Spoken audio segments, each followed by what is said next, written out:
दही के धोके चूना चाट रहा है, चना के धोके मिर्ची चापने का मन मत बना मेरे लाल, जल जाएगा, उस देखती हुई आग में जाएगा। भगवान बोले नाम लियो।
नांगनिया बोली जा, पता चल जाएगा तुझे भी।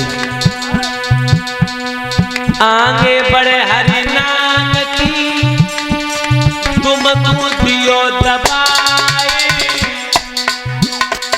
खुशकारी भरता हुआ भूषण पसंद आए। जो भगवान कन्हैया आगे बढ़े बहनाओ, भगवान ने अपना दाहिना पैर आगे बढ़ाया और कालिया नाग के फन के पात में जाके अपने पैर का स्पर्श कराया और जो छुआ, जैसे कालिया नाग को भगवान ने अपने चरण कमलों से स्पर्श कराया, उसे जैसे ही जाकर के माताओं बहनों छू पाया मेरे प्रभु ने, उसी समय कालिया नाग सदर चला फुसकारी मारता हुआ। अरे भैया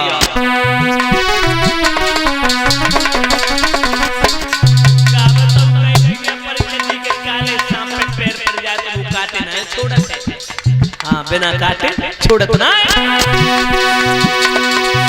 भन भन सन सन भन भन ध्वनि करे, तू तो मन मोहन से बन गया।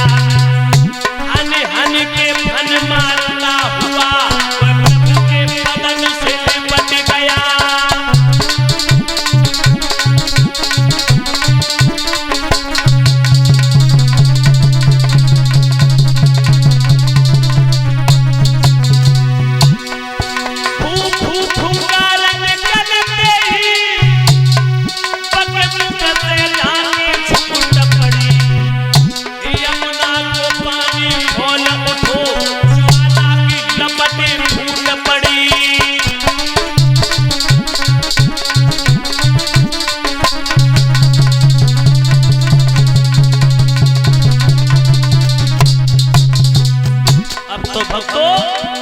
जमुना जी के पानी में हलचल पैदा हो गई। भाइयों भगवान कन्हैया बोले अभी तो ये जमीन पर है, ऐसे नहीं इसे अंदर लेके जाएं जल के अंदर और डुबकी मार मार के इसे डुब डुब करके मार डालेंगे। भगवान कन्हैया लेके चले नाग को जल की तरफ और कालिया नाग को भगवान खींच रहे जल की तरफ, कालिया नाग भाजरा गुफा की तरफ। मेरे प्रभु ने दोनों भुजाओं में जकड़ लिया, उस लेकर के पापी को जमुना के जल में कूद गए मेरे गोविंद। अब भाइयों काला नाग अब पानी में भगवान कन्हैया डुबकी लगा देते हैं, कालिया नाग भयभीत हो जाता है। मेरे गोविंद के बदन को चारों तरफ से जकड़ लिया, फुसकारी मारता है, मुंह से ज्वाला की लपटें निकलती है, यमुना का पानी खोलने लगा।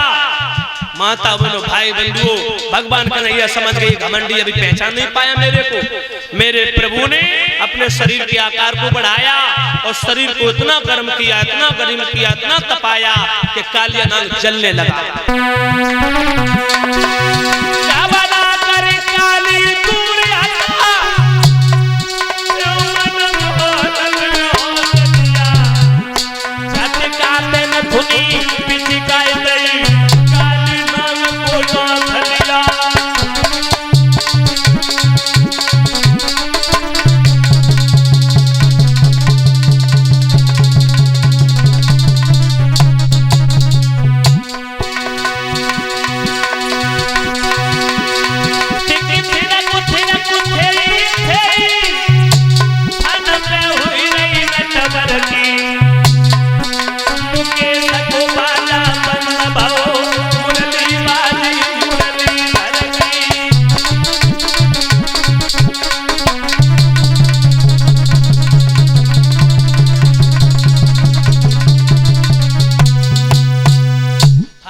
भगवान कन्हैया ने शरीर को तपाया, कालिया नाग जलने लगा, शरीर के आकार को बढ़ाया, चटकने लगा।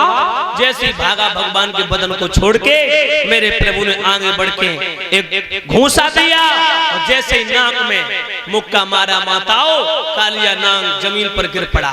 भगवान कन्हैया ने उसके फन को पैरों से दबा लिया और नथुनी पिचकाने के बाद में कालिया नाग को नाथने के बाद मेरे गोविंद ने अब अपने शरीर का आकार जो बढ़ा था भगवान ने अब भार और बढ़ा दिया, शरीर का वजन। जैसे भार बढ़ाते भगवान धचोका देते हैं, कालिया नाग के मुंह से खून निकल पड़ा, रक्त की धारा बहने लगी। रमेश लहूलुहान हो गया, मुंह से खून उगल रहा है, लहू निकल रहा है उसके मुख से। माता बहनों भाई बंधुओं नांगनियों ने जो देखा भागी और भाग करके भगवान के चरणों पर लिपट गई। प्रभु आप कौन हैं? मैंने आपको बच्चा समझा, बालक समझा, कृपा करके मुझे दर्शन दो, आप कौन हैं? सोई भगवान ने चतुर्भुज के रूप में दर्शन दिए, शंख चक्र गदा पद्म चतुर्भुज के रूप में जो दर्शन दिए, नांगनियां नतमस्तक हो गई। कहा स्वामी मुझे माफ करना, हे अंतर्यामी मुझे माफ करना, हे सृष्टि के पालन करता, दुख हरता, कल्याण करता, मुझे माफ करना, मैंने आपको पहचाना नहीं। कालिया नाग कहने लगा त्रायमाम प्रभु त्रायमाम, मैंने आपको जाना नहीं, मैंने आपको पहचाना नहीं, भूल हो गई। हे प्रभु स्वागत सत्कार की जगह मैंने आपका अनादर किया, मैं घमंड में चकनाचूर हो गया था।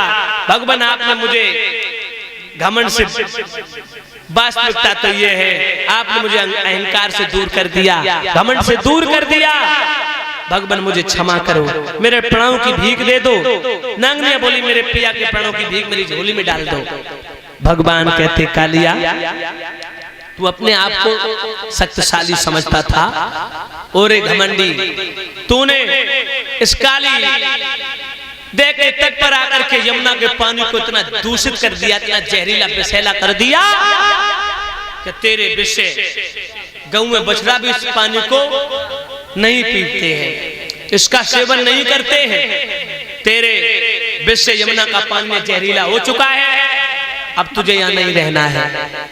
भाइयों कालिया नाग ने भगवान को प्रणाम किया, कहा प्रभु कहाँ जाऊं मैं? बोले तू अब रमणक द्वीप पर चला जाएगा। बोले रमणक द्वीप पर तो गरुड़ भगदड़ कर लेगा। भगवान बोले तेरे फन के ऊपर मेरे पगों के चिन्ह हो गए, मुझे 2 छबलियां नीलकमल के पुष्प तोड़ के दे, मेरी गेंद ला और मुझे स्वयं छोड़ने के लिए चल। कालिया नाग ने 2 छबलियां नीलकमल के फूल तोड़े बहनाओ और माता बहनों भाई बंधुओं भगवान की गेंद ला करके दियो, भगवान को फन पे बैठा करके छोड़ने के लिए चला। और एक बात और बताएंगे भाइयों, ये कालिया नाग था कौन? ये कालिया नाग वेदसरा नाम के ऋषि थे, वेदसरा नाम के ऋषि। एक बार विंध्य पर्वत पर अश्वसरा तपस्या कर रहे थे भाइयों, उसी पर्वत पर वेदसरा आए, वेदसरा तपस्या करने लगे और अश्वसरा से बोले कि इस पर्वत पर अधिकार हमारा है, तुम तपस्या नहीं करोगे। अश्वसरा बोले महात्मा क्या कह रहे हो? संतों के लिए कोई जगह नियुक्त नहीं होती है, वो तो जहां मन चाहे वहां भजन कर सकते, पूजा पाठ के लिए भी कोई जगह की नियुक्ति करते हैं? बोले नहीं, इस जगह पर अधिकार हमारा है, तपस्या नहीं करने दूंगा। अश्वसरा बोले महात्मा हूं क्यों कर रहा रे तू सर्प की तरह फुसकार रहा है, तू महात्मा होकर के तू साधु की गरिमा को भूल गया। जा, मैं श्राप दे रहा हूं, तेरी वाणी में कठोरता है, तू सर्प हो जा। तो वेदसरा सर्प हो गए। अश्वसरा महात्मा ने श्राप दे दिया वेदसरा को।